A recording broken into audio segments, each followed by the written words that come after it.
I bought this plant a few weeks ago at Walmart.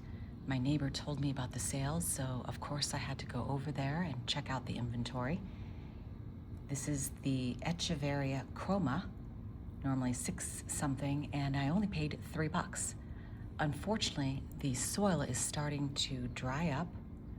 Some of the leaves have fallen off, but I do have a baby growing right there, and I am going to put it into its new home right now.